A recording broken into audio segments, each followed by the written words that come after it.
Oh my god. Are they for real? Black Friday? That's what the occasion was? Okay. Alright guys, this is your boy Tacho here. And we're back for some more Fire Emblem Heroes. Okay, so we knew that they were going to release a double Special Heroes banner today. But what we didn't know was really what the occasion was, because it hasn't really been all that long since we got the last double Special Heroes banner. And it turns out that the occasion is Black Friday, which isn't even today, so I don't know why they decided to call it the Black Friday celebration. But basically we have that banner, and we also have a couple of orb packs that you can get. And real quick, let's just talk about the orb packs before we talk about the banner. Okay, so of course, free-to-play players, this is not going to apply to you, because you're not going to spend money no matter what. You've basically signed your own creed to say that you will play Fire Emblem Heroes and not spend a dime. And that's cool, I respect that. But for any of the players that don't mind dropping money, this is my opinion on these orb sales. Okay, so the first one here, you pay $4 for US dollars, and you get 12 orbs, which is actually a very good money to orb ratio. That's like 3 orbs per dollar, and basically most of the good packs, you're gonna get like 2 orbs per dollar, basically. Let's just go ahead and show the... Arguably the best orb pack is the 77 orb pack, and that costs 40 bucks. 40 times 2 is 80, right? And you're not even getting 80 orbs there, so it's not even 2 orbs per dollar. Whereas over here you're getting 3 orbs per dollar, which is definitely better. And you can buy this up to 3 times. I don't think this is an awful deal if you want to pick these up, because it's just like 36 orbs for 12 bucks, which isn't awful. How many times am I going to say it's not awful? But whether or not you want to buy this, I think is still going to be up to your own discretion. I personally wouldn't say this is worth spending money if you're free to play, or if you're a light spender, you may want to skip it. It's not really like the craziest deal. Alright, so here's the second one.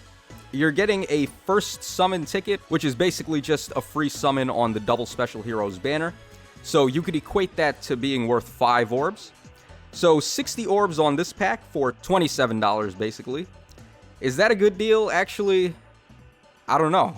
Like, it just depends on how much you value this first summon ticket.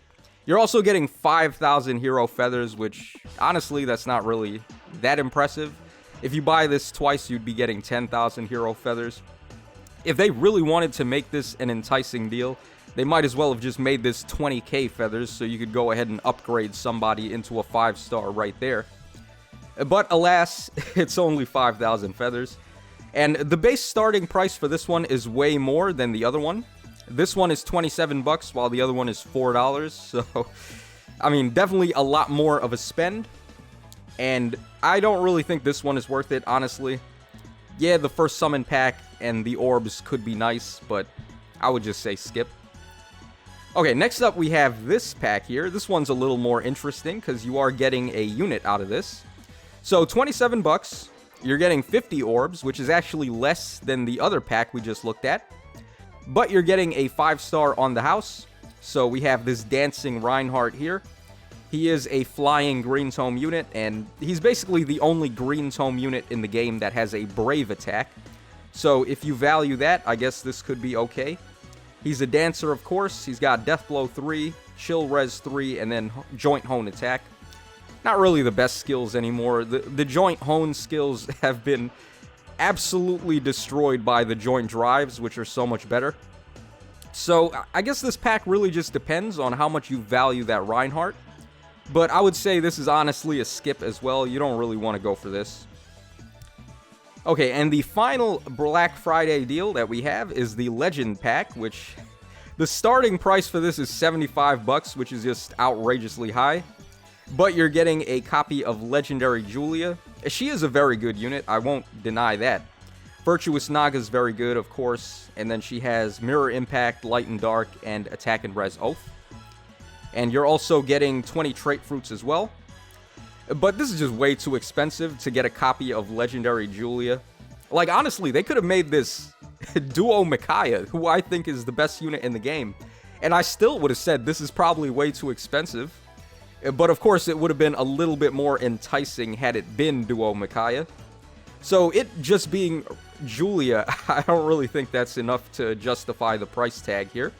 So once again, I would say skip this. But we have, of course, the Forma Soul. This is not even one of the Black Friday deals, and this just completely takes a dump on all the Black Friday deals, if you ask me. You're getting 60 orbs for 30 bucks, which is 2 orbs per dollar, which is not a bad deal.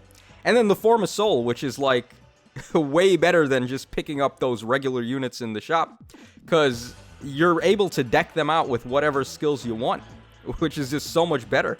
Like, the Claude that I showed off in yesterday's video, you can give him crazy skills, like Deadeye and ARD, and like all these really good skills, Budding Bow as well. It's just way more worth your money, if you plan to spend money, that is, to go ahead and buy the Forma Soul pack, I would say. Because there's really no price on fodder skills. If you want to use the Forma Soul to pick up a unit, it's like you're already decking them out with all the best stuff. And they're no longer IV locked anymore because we have Trach Fruits to change their IVs. That was really the only downside to the Forma Soul. But now there's like no reason not to go ahead and pick that up instead of any of these supposed Black Friday deals, which I don't even think are that good. Okay, we talked about that for a little bit longer than I wanted to. So let's just go ahead and take a look at the banner now. Now, I do think the banner is actually very good. And if we take a look at each of the colors here, I guess we can start with red. So we've got Duo Byleth and we have Kid Kada, both on red. A very good red pool, obviously. Duo Byleth has got to be the most annoying duo hero to deal with, at least in arena mode. You give her Wind Sweep, and then she has built-in null follow-up on her weapon, so she's able to double attack you anyway. There's like no baiting her, unless you have some super high mage with good res or something like that. Surprisingly, legendary Julia, who is in the Black Friday deals, can get the job done. I typically use legendary Tiki because Wind Sweep does not work on dragon types. And of course, the problem with this Byleth is that her defenses are paper thin, so it's relatively easy to get rid of her in one attack. So legendary Tiki gets the job done for me. Or if it's water season, I can use reposition shenanigans with legendary Chrom, and I can initiate on her before she gets to me. It just sucks that she's a flying unit and she can avoid obstacles, of course. That just makes her even harder to get rid of. Then we have the Kid Kada, and Kid Kada is a really dumb unit. Like, basically her weapon is just effective against everything. And then she has Distant Counter, Belief in Love, and Joint Hone Attack. So she's a good unit for fodder if you want to pick up Distant Counter and Joint Hone Attack. And of course, she's a good unit to use as well if you want. Her weapon gives her an instant Vantage effect, regardless of what HP stat she's got. And I know a lot of people like to say that this Kada is easy to beat because just every now and again it seems like her attack is too low to get the one-shot. But let me tell you guys, all you gotta do is give her the Fierce Stance Sacred Seal and then surround her with units that have gold flyers, and you're just good to go. She's gonna win the fight right there. So if you're playing her in Arena Assault as a backup unit to go for an easy win, that's typically what I do. And she always just gets the job done. She's also really annoying to deal with, those rare times that she shows up in Aether Raids. So, yeah, do not sleep on this Kid Kada. Everyone was hyping her up, and I don't think that hype was unwarranted. Alright, on blue, we've got Duo Pala, and we have Ingrid. Both very good units. I mean, Duo Pala is, like, probably my favorite duo hero to actually use. She has one of the better duo skills where her and any adjacent flying type allies get to move 3 spaces for the turn, and you can reuse it after every odd numbered turn. So it's very consistently activated, and it just makes her insane. She also gets like a quad attack on her weapon if you have the right flying type units meeting the conditions. So this unit is nuts. I did a showcase of her way back when, and she was like killing armored green units like Surtur and Legendary Hector at +10. Just by hitting them 4 times in a row. So she's ridiculous. And Ingrid is pretty good for fodder. She has Sturdy Impact and Guard Bearing, both very good skills to put on your flying types. So Ingrid is a good fodder unit, and she's not a bad unit to use as well. She gets this 10 HP heal after combat and all stats up 5. But a lot of people hate the condition here, which is it's only for the first round of combat per turn. So whether you value that or not, I think is going to be up to you. But, of course, as I said, she's just great for fodder. Okay, then we have green with the Bikini Selena. And her weapon is not awful. It inflicts speed and res -6 on foes in 2 spaces. It kind of reminds me of the refine that we got for Thunderhead on Olwyn. I believe that one does less stats, though. It doesn't do -6. So it could be, I guess, similar to that.